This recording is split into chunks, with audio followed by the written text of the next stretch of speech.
Greetings and welcome to Flanigan's Ecologic. I am your host, Ted Flanigan, and today I'm joined by Beth Pratt. She's the Regional Executive Director of the California Regional Center of the National Wildlife Federation, and Beth had spearheaded the development and funding of the Wallis Annenberg Wildlife Crossing, a major crossing of the Highway 101 here in Southern California, actually in Agoura Hills. The last girder was installed last night. What an incredible accomplishment. Excited to have Beth on the podcast today. Hey, Beth, welcome to the podcast. How are you today?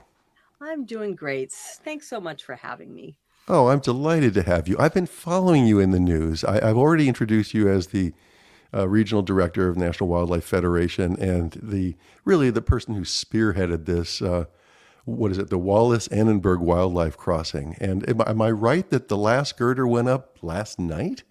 Yeah, this has been such an amazing project to work on, and I will take credit for being the most relentless public advocate, because that was my job. It really does take a village.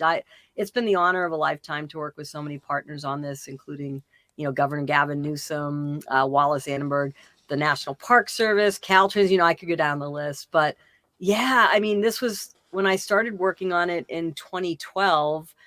It was just an idea, and here we are. We watched early yesterday morning. I'm still recovering from being up all night. We watched the last girder go in, and the girders are the horizontal support structures.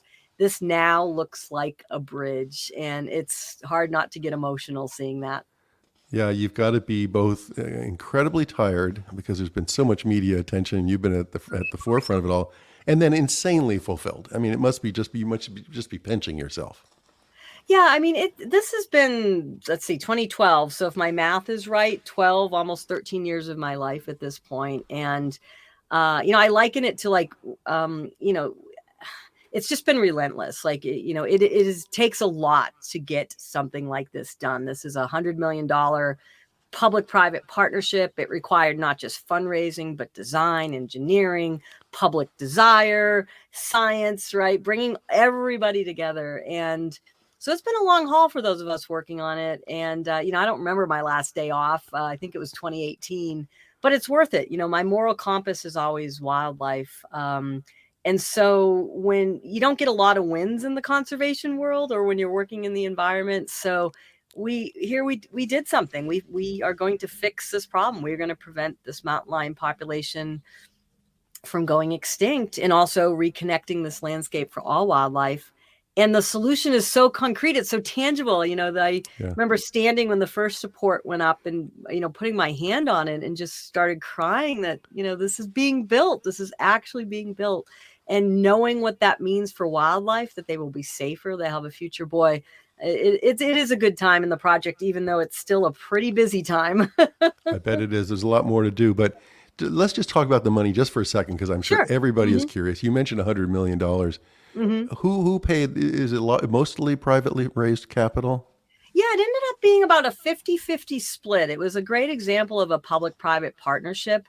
But when I got involved in 2012, and there's four main partners on this: the Caltrans, it's their road, it's the state agency; National Park Service, they ones who do the science, showing there's a problem and how to fix it; the Santa Monica Mountains Conservancy, who owns the land on both sides. They put the land aside, or else we wouldn't have had a crossing. And then the National Wildlife Federation, who I work for. My job was, the public, the advocacy, the fundraising, sort of bringing it all together.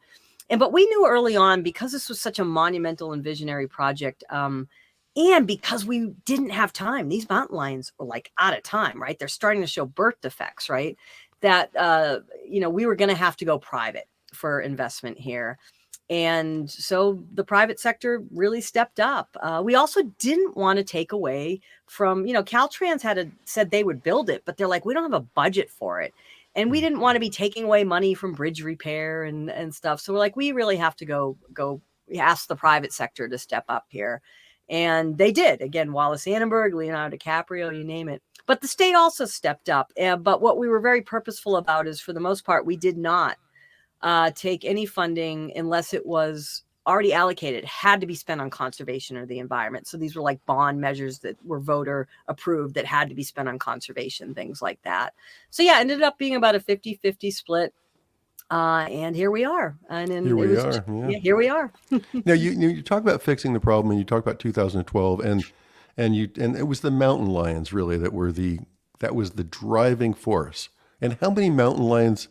What kind of population did we have? Do we have? Yeah. This is why, I'm I consider myself a scientist, even though it isn't my day job. And this is why I love science, right? The scientists, the National Park Service has now been doing research on the mountain lions and other large carnivores in the landscape and other animals for over 2 decades now. And yeah, they started seeing when they started collaring these cats and started seeing how they were moving or how they weren't moving, how this urban environment with, LA is just full of freeways, right? It's really the only stereotype about LA I think is true. Everything else, LA is full of open space too. It's a beautiful city. The traffic though, that one is the absolute only true stereotype. There's so many freeways. It's a monumental city in a monumental area. New York, Boston, Chicago, all fit in a corner of it, right? It's just this massive. So if you're a person, it's hard enough to get around, but think about if you are a wild animal trying to navigate all these roads. Yeah. So the Park Service raised the alarm bell. They were starting to get a handle on how many mountain lions are there. It's not that there's a lot of open space. People who come there for the first time are really surprised at how much open space surrounds LA. So it's not so much a shortage of open space, is that it's not connected. So these mountain lions home ranges, they're kind of isolated and trapped, and their home ranges are actually being defined by the freeways, which then leads to genetic isolation. They end up, what they're doing is inbreeding themselves out of existence because they can't get dates outside their family. So that's really the big problem here that the wildlife crossing is solving, that the population south of the freeway, which we estimate about 10 to 12, maybe, nobody really knows. These are extremely secretive animals. But what we do know is mountain lions do not share territory. They will fight to the death over it. So you can kind of do the math on how many are likely going to be there. But yeah, this population was on its way out. The Park Service research was showing they were starting to show birth defects. They were starting to show low quality sperm, things like that. And we know from the sad cautionary tale of the Florida panther that almost did go extinct. What was next was sterility. Like they were not even going to be able to breed. So this crossing can't come soon enough. Right. And it sounds like then the Park Service identified where the crossing ought to be. Actually, I think the wildlife did, if you really think about it, right? I guess. Wildlife crossing siting is, it's so site specific, right? It really just depends on what animals are you trying to serve. And for most wildlife crossings, and most of them to date are in the middle of nowhere, right? They're in Wyoming, Banff, right? You would actually kind of look at, the wildlife are, getting hit here, or here's a great, but you'd probably pick the easiest place to engineer it out of your options. Well, we had one shot here. The number one predictor of success for a wildlife crossing, or the thing you need, is it has to be protected space on both sides of the freeway. And this is the only place in the entire area for the 101. It's the last 1,600 feet that has protected space on both sides. So what the Park Service was seeing is that was actually funneling. The wildlife was kind of being funneled to this area, but they'd get there and they'd be like, I'm turning around, because even I have stood there at 2 a.m. and wouldn't try to dart across. And this is what makes our crossing a little really interesting, a little different than most of the other ones. Most of the others are built in places where you have lots of roadkill. Right. That is your indicator for there's a problem, and you want to get the animals to stop being hit by the cars. But if you didn't build that crossing, would the animals go extinct? Probably not. Right. It's just that you are trying to prevent, for both people safety and wildlife, you're trying to prevent these mass slaughters on some of these, roadkill hotspots, we call them. Where we're putting it, we actually don't get a lot of roadkill. We have had 3 mountain lions killed in the area. A deer here and there, but for the most part, it's such a barrier. The lack of roadkill is actually more significant. The animals try to turn around. So the animals kind of chose this. But we, last thing I'll say is we actually did have a group of experts come out, I think it was 2015, who had built crossings all over the world, take a look at the options, and they unanimously said, this is the only place you can put it, based on GPS points of the animals, based on design, and it has to be an overpass to serve the widest, range of animal species.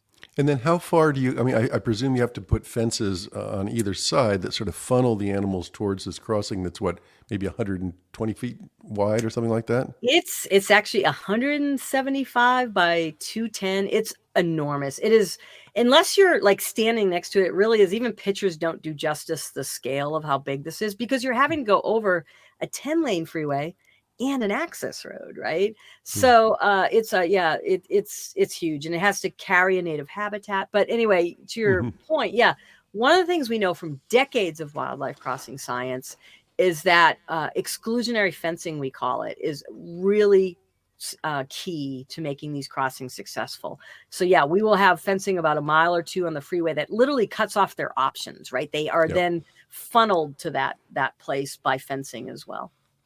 Let me ask you about the other species as well, because I think I read that mountain lions, bobcats, deer, coyotes, skunks, badgers, squirrels, mice, and lizards. But so we expect that all these species will use the crossing, but it was really those mountain lions that caught the hearts of I guess the residents, and wasn't it P22 that was the sort of the celebrated mountain lion that I think was unfortunately killed along the 101. Is that right? Yeah, so P22 was our poster cat, and he's lived successfully for 10 years in Griffith Park. He had crossed the 405 and the 101, the two freeways, which he was very lucky or skilled or both. Most of the mountain lions in that area do not make that journey successfully. Indeed, most of them do get hit by cars. Indeed, most males in the Santa Monica Mountains, based on the National Park Service study, do not make it past the age of 2, which is, so he was one of the lucky ones, and he was our poster cat because he made that journey and then he was trapped, right? He had nowhere to go. I think he made a very reasoned decision for a mountain lion, which is like, okay, I just risked my life crossing 2 freeways. I'm here in Griffith Park. Yeah, it's a small space. There's no female, but hey, plenty of deer, and bachelorhood ain't so bad, right? So he, we used him as the poster cat for this campaign because he showed people in a real sense, right? Not technical terms like habitat fragmentation and genetic, diversity, but showed people in a real sense what it meant to be a mountain lion in a really urban environment, which was isolated, cut off from his kind, always looking for a date, which I think a lot of Angelinos could identify that, the 405 divide impacts people's dating lives because of the traffic, right? But this crossing that we're building, although P22 absolutely, because of his story, it got it really built in my mind. It was that story that inspired people all around the world to get involved. The same research by the National Park Service shows that this genetic isolation impacts wildlife large and small. It impacts wren tits and western fence lizards. And so we are designing this, and this is what makes it a little different than a lot of crossings too. Not just as conveyance to get animals from point A to point B, which a lot of those crossings, and there's nothing wrong with them, but, they put some gravel on top and some rocks and call it a day, and the big animals get across. Great, you've won. But what we're trying to do is reconnect the Santa Monica Mountains ecosystem for all wildlife, because that 101 freeway is such a barrier. It's impacting everything from monarch butterflies to mountain lions. So this is a full-fledged native habitat on top. We've had a plant nursery for 3 years now that's gathered over 1 million seeds, hyper local. And so you'll be driving under this, and not just maybe will mountain lions be walking overhead, but a monarch butterfly may be alighting on a milkweed, or a fox may be raising their family on top of it. So it's more than a crossing. It's a full-fledged extension of the ecosystem over one of the world's busiest freeways. That's pretty hopeful.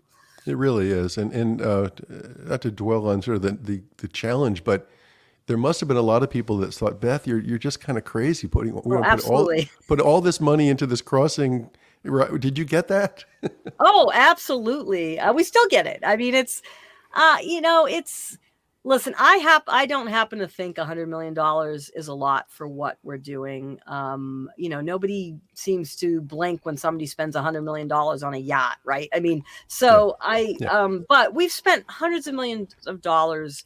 the Santa Monica Mountains Conservancy, setting aside land in this area. So this is sort of the last piece. We're actually adding green space back. And listen, we're in the midst of biodiversity collapse and climate disruption, and it's going to take large scale solutions to do these things. So I just had to ignore the crazy. I mean, there was too much at stake here. This ecosystem, especially with climate change, if we don't make resilient landscapes, and this is a climate infrastructure project, it comes with jobs, all that stuff too. But if we don't do things like this, we are not going to have wildlife on the landscape in the future. So, and I will say this, I'll tell you also, you look at other bridge projects, and what we have to do, just simple bridge projects. I looked at comps. This is really, except for we're putting a habitat on the top, pretty comparable to what you'd spend on other bridge projects. So you're just throwing a habitat on top. Yeah, interesting. Now, is it true that you even have a tattoo on your arm? That it was my first tattoo at age, I think it was 44. It's P22, our beloved, and it was kind of, I don't know if I'd call it a whim, but it was, so this was 2014. I'd been working on this a couple of years. It was just, we had just gone public. We did some behind the scenes for the first year, trying to research how could this be done, meeting with some stakeholders. And then we went public 2013, 2014, and it was just starting to get some attention. And I was just starting to realize, like, oh, this is not a year of my life. This is going to be a while. This is a big a big thing.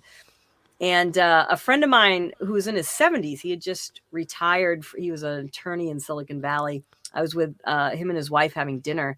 And in the middle of dinner, he's like, "You want to see what I got?" And he raised his arm and he had this little bison head tattoo. And I said, "Oh, is that henna?" He's like, "No, it's a real tattoo." And I said, "Why'd you get that?" And he said, "Well, I wanted to show a commitment to the bison." He would donate to bison restoration in the Rockies. And I thought about that. And then literally I just came out of one of our meetings in 2014, and found myself yelping a tattoo parlor in LA and said, "Put P22 on my arm," because it seemed like a good commitment statement. So yeah. It certainly is. And thank goodness for you, because you're obviously extremely articulate in laying out what the benefits are. And I think the average person just doesn't realize the value of biodiversity and the value of wildlife in our crazy urban environment. Right. Well, thanks for saying that. And I think that is, to me, that's what I have been trying to change. I think, listen, again, I consider myself a scientist. It's not my J job. I work for a big conservation organization, but I think, the science and the environmental field has had a terrible approach for 30 years, which is you can't talk about wildlife and people. You have to talk about ecosystem services and landscapes, and you can't anthropomorphize. You can't listen. No, like that is just wrong. And I'm turning that on its head. Mm-hmm. We have to meet people where they're at. And if we want people to care about protecting the environment, don't throw them 10 scientific papers.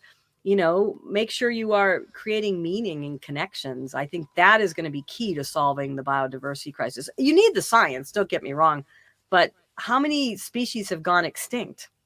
Yeah. Despite reams of scientific papers, right? You need the public will. Absolutely. Let's talk about other crossings, wildlife crossings. I was reminded of the Trans-Alaska pipeline that's elevated so the caribou could go underneath it. I guess that was one of the reasons to elevate it. And are there wildlife crossings in Europe? Is it more common in Europe than in the States? Yeah, actually, the U.S. is a little behind. Some of the first wildlife crossing, if I have it right, went in France. I think it was the 1950s. The first one in the U.S., I think, went in Florida. It was a bear undercrossing, I think. But the U.S. is catching up. Where you primarily see them on this continent is Banff is the gold star. If you've been to Banff National Park in Canada. And indeed, Tony Clevenger, who's like the rock star in the wildlife crossing world, he has helped us design ours as well. And then in the U.S., where you've seen them pop up is places you might not expect. Red states, where again, not making a judgment on red or blue, but red states usually aren't known for being environmental innovators, right? And sure. But for them, those started as safety issues, right? That you were having tons. And I lived in Yellowstone, and yeah, you were risking your life. It's just not like 3 deer, it's 1,000 elk, right? That, so these became safety projects. So you see them in like Wyoming, Montana, places like that, Arizona, and I've toured almost all of these now. But now we're seeing them take off, really take off. I think it is the time of wildlife crossings. They are a bipartisan issue. It doesn't matter how you vote. Most people support these. They come with, even if you don't like wildlife, they're infrastructure projects. They come with jobs, you name it. So something for everybody, And I guess in the infrastructure bill, am I right that there was $350 million for wildlife crossings from the federal government? Exactly. It's been, I wish when I started the Wallis Annenberg Crossing, we were where we are now, because back then crossings were nothing new. Obviously they had been done, but they just weren't in the public consciousness. And I think P22 and the story of the Wallis Annenberg really has elevated the cause so much so that, in fact, the Wallis Annenberg was cited, it was 2 years ago in the infrastructure bill, in that bill as being like, oh, look what we can do if we fund these things. And I know other states are now passing. New York just passed. Just so many connectivity plans. Florida has a whole wildlife corridor effort. Again, you see these are really bipartisan. We just hosted this year, February, a workshop with folks. We brought them out to the Wallis Annenberg site. It was Department of Transportation and agency biologists came out from Florida and Texas, and we just had a great day together looking at the Wallis Annenberg, but sharing ideas. Now, when does Texas, Florida, and California agree on anything, right? But here we are all coming together, talking about wildlife crossings and how to help each other advance the cause, because Florida, Texas, and California share a couple things in terms of wildlife. They all have big cats and urbanization. Right. So how do we sort of do this connectivity things together where we share common causes? And I'll also say, really funnily, those poor folks from Texas and Florida also experienced their first earthquake when they were out. We had actually a fairly large earthquake during that meeting. And I felt bad for our colleagues who were, us California folks were like, oh, great, earthquake next. And the look of horror on, Texas and Florida folks was, I felt terrible. Just reinforcing their impression that Californians are really crazy. And look at Beth, she doesn't even notice it anymore. Yeah, it really, most of us California folks, it really was. We were, the earthquake happens and most of us are like, all right, next person. And then I'm looking around like, oh, okay, we might need to take a break here. Exactly. You mentioned the term connectivity and the connectivity plans. And I was wondering about this federal funding, which $350 million doesn't sound like much when you just spent $100,000 on one. But do you think the federal money and other incentives like that would go into these connectivity plans and doing all that prep work that brings all these partners together? Yeah, I think, there's so many different facets of doing this work, right? And what I've learned in the 13 years now is where a lot of these get hung up is exactly what you're talking about. There's, money for construction and is somewhat easier to get. Nobody wants to fund the early stages, planning, design, environmental review, research. But you can't get to the construction until you get to that. So I think what I'm seeing, at least, I forget if the federal will fund anything before design, but I'm seeing a lot of these states passing budgets. They are actually allowing for funding of research and things like that to get there. I know in California here, absolutely, there's been, in fact, Governor Gavin Newsom put $150 million to date in the last few budgets to advance connectivity efforts. And the Wildlife Conservation Board is funding, initial research, design, things like that.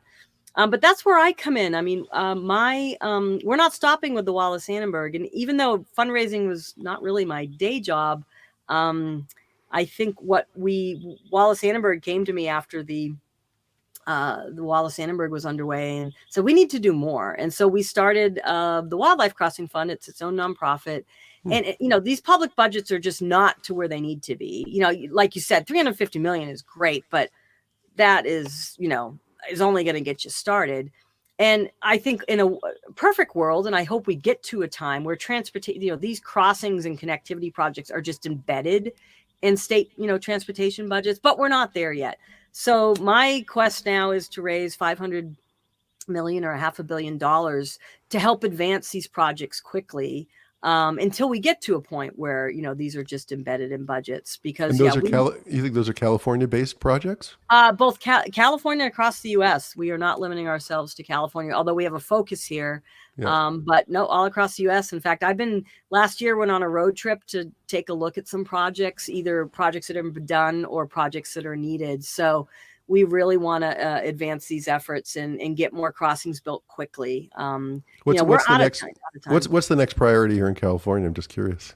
Oh God, we have many. In fact, we had the National Park Service take a look at radiating out from the Wallis Annenberg crossing. I mean, for example, P22, who we talked about, he unfortunately had to be euthanized 2 years ago, although he lived 12 years, which is geriatric for a mountain lion, right? But in the end, even he couldn't escape getting hit by a car.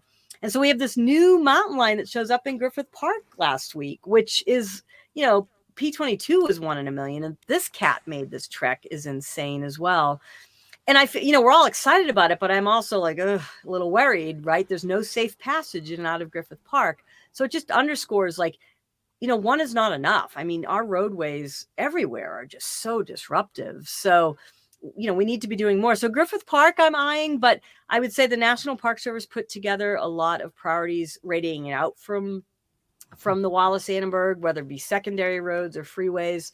The state of California has some priority lists we're looking at. And then obviously, as these states make planning efforts, they have lists. So we're trying to kind of assemble all those and, obviously going to have to make some judgment calls about what's next out of the gate.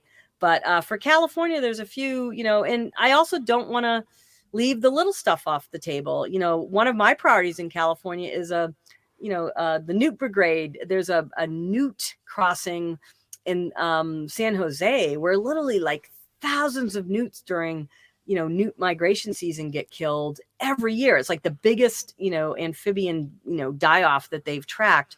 So some of these are not $100 million projects. Some of them are actually really simple, right? It just depends on what species you're serving and what the solution needs to be. So I'll tell you this, there's no shortage of projects to fund. So we will, we want to make a difference quickly.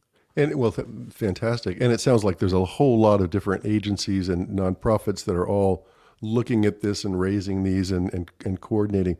We just have a couple more minutes. You've described yourself as having the best job ever, and I think you do, and I think you're obviously doing it very, very well. Grew up where, in the Boston area? Yeah, I grew up north of Boston in Billerica, in a place, oddly enough, called Garden City. It was actually the first subdivision. It was built when the old textile mills, I lived near an old mill, and it was like the first green subdivision was built, so that the mill workers in the, early 1900s could have gardens. And then we moved to Plymouth, south of Boston. But my dad worked in Boston his whole life. I went to school in Boston and then moved out to California right after college and was like, oh, I'm home. I love the Sierra. I love California. So Then that was to work for the Yosemite Association or Conservancy. Actually, at the time, no, that was not my first job. I moved out here. I was only going to stay a few months just to hike the Sierra. I'm like, I'm never going back. I love it. I got a really interesting job, and this is where my career, I'm not your typical tree hugger. I have a biology field undergrad, but I also have an MBA. And my first job that I got in Stockton, California, was the environmental manager for this manufacturing company that printed fast food packaging, McDonald's, Taco Bell, all the biggies. And what they were doing at the time, this was 1991, the air pollution laws were starting to be passed in California. And they were transitioning from all these high volatile chemical inks to soy and sustainable products. And it was my job to help them in that transition. I also got to work on, remember the big Mac pack, the old styrofoam? Oh, yeah.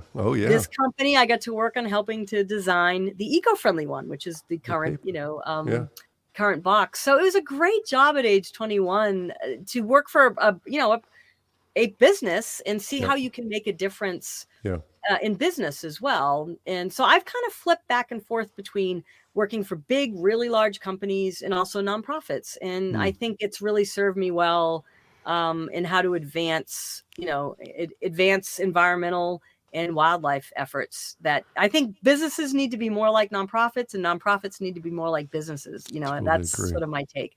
Everybody should be like Patagonia. That's what I say. Well, and so you did stints in Yosemite and Yeah. then in Yellowstone, I think. And Yeah. like you said, you've been with the National Wildlife Federation since, 2012 or so. Along the way, you've written a number of books. Mm-hmm. You want to talk about your books?